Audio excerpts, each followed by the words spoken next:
बुधवार के दिन अगर अष्टमी पड़ जाए तो ऐसी कोई बीमारी नहीं जिसका इलाज ना हो पाए। हरा मूंग की कटोरी भर लो, उस पर गुड़ की एक थोड़ी गुड़ की बट्टी उस पर रखो, 5 बेलपत्र रख लो, और जिस व्यक्ति को बहुत भारी बीमारी है, कैंसर जैसा रोग भी है, किडनी लीवर जो भी उसके खराब हो रहे हैं, कोई तकलीफ है, बस वो कटोरी में मूंग लेकर उसमें गुड़ की खोड़ी रखकर 5 बेलपत्र रखकर 21 बार शरीर पर से उतार कर महाराज सीधे हाथ में रखकर अष्टमी तिथि के दिन बुधवार के दिन जो भी आ रही है, बहुत समय के बाद पड़ रही है, गणेश जी के मंदिर में पहुंचा दीजिए। गणेश जी के मंदिर में पहुंचाएं। गणेश जी के राइट हैंड की ओर आपका उल्टा हाथ होगा, गणेश जी का सीधा हाथ होगा, अर्थात जमीन पे ही रख देना, पर रखना भूमि पर। महाराज कैसी भी बीमारी होगी, अगर चलने में भी तकलीफ हो रही होगी तो अष्टमी को कर देखना, 11 या 12 तक आपको अंतर मालूम पड़ जाएगा। ये अष्टमी कोई साधारण नहीं आई। और तुमने एक दुर्वा, एक बेलपत्र, एक कनेर का पुष्प भी, एक चावल का दाना भी, एक लोटा जल भी अगर विश्वास के साथ शिव जी को समर्पित करा है तो फिर शंकर तुम्हें खाली नहीं छोड़ता, झोली भर कर ही छोड़ता है। ये निश्चितता है उसकी। सौभाग्यवती नारी की गोद में जब सुहागिल होती है, माताएं जब बैठती है, तो चना और गुड़ का महत्व क्यों है?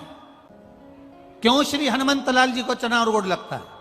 क्यों श्री शनि महाराज जी को चना और गुड़ लगता है? क्यों भगवान नारायण को चना गुड़ लगता है? क्यों देवता को चना और गुड़ का विशेष महत्व होता है? क्यों देवी को चना गुड़ का महत्व होता है?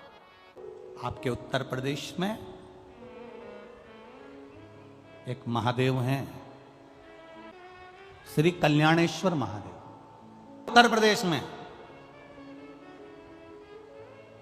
कभी मौका लगे तो एक बार दर्शन करना। राजा नल और दमयंती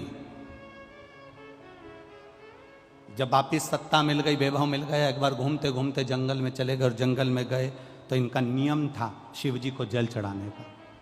ये लोटा भर के जल लाए और शंकर भगवान पे चढ़ाया तो वो जल इनको दिखा नहीं। इनको गुस्सा आ गया, आचमन करना था, जल कहां चले गया?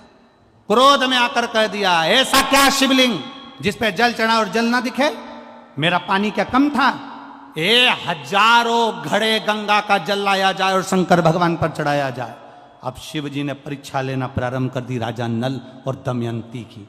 ऐसी परीक्षा ली, 1000 घड़े जल शंकर के शिवलिंग पर चढ़ाए गए, पर एक बूंद जल शंकर के शिवलिंग पर नहीं दिखा। आज भी वो कल्याणेश्वर महादेव पर तुम 1000 क्या टैंकरों से जल चढ़ा दो तो भी एक बूंद जल कल्याणेश्वर के ऊपर नजर नहीं आता। आज भी वो शिवलिंग उत्तर प्रदेश में विराजमान है। जरा नेट पे सर्च करिए होगा, हापुड़, हाँ हापुड़ जिला में। चलते सही, हाँ ठीक बिल्कुल ठीक पकड़े हैं, बिल्कुल सही। अच्छा लगा आप लोगों से मिल के, हो कम से कम आदि कथा तो आप सॉल्व कर दिए हैं हमारी, हो यही शिव कृपा।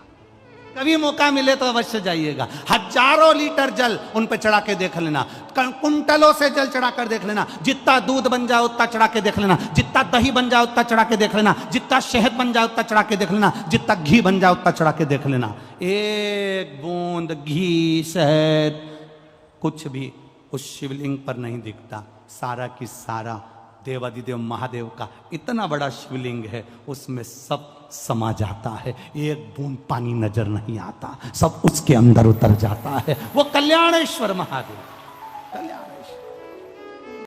बुधवार के दिन अगर अष्टमी पड़ जाए तो ऐसी कोई बीमारी नहीं जिसका इलाज ना हो पाए। हरा मूंग की कटोरी भर लो, उस पर गुड़ की एक थोड़ी गुड़ की बट्टी उस पर रखो, 5 बेलपत्र रख लो, और जिस व्यक्ति को बहुत भारी बीमारी है, कैंसर जैसा रोग भी है, किडनी लीवर जो भी उसके खराब हो रहे हैं, कोई तकलीफ है, बस वो कटोरी में मूंग लेकर उसमें गुड़ की खोड़ी रखकर 5 बेलपत्र रखकर 21 बार शरीर पर से उतार कर महाराज सीधे हाथ में रखकर अष्टमी तिथि के दिन बुधवार के दिन जो भी आ रही है, बहुत समय के बाद पड़ रही है, गणेश जी के मंदिर में पहुंचा दीजिए। गणेश जी के मंदिर में पहुंचाएं।